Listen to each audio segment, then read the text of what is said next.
We Montanans love our water. It's a great natural resource, and everyone should be concerned about aquatic invasive species because no matter where you live or what you do, it can impact your life.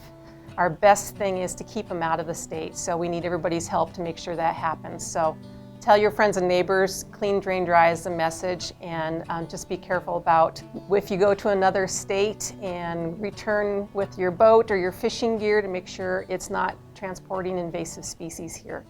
We're fortunate in Montana because we don't have a lot of the aquatic invasive things that are in other places. So it's a great opportunity to preserve what we have and be proactive.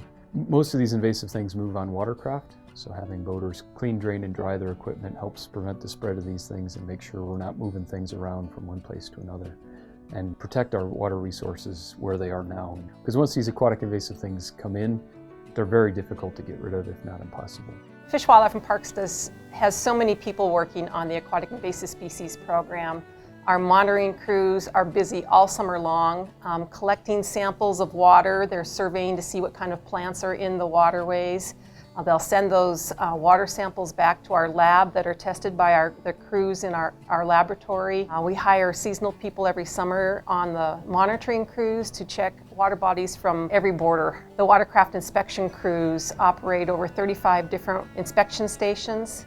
So we have over 200 people every summer seasonally operating watercraft inspection stations. You come in, the inspector's going to introduce themselves, ask where you're coming from and where you're going, just to determine the risk of your watercraft for transporting aquatic invasive species. And then they'll inspect your boat, making sure you're not transporting any weeds, anything like mussels sticking on the boat, but also any standing water in the boat.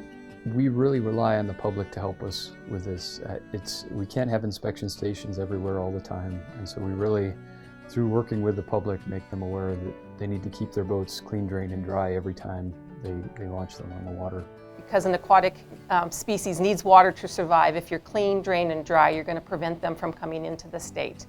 Once an invasive species comes into a state, it's really, really hard to treat it and control it. So our best plan of action is to prevent them from coming in the first place.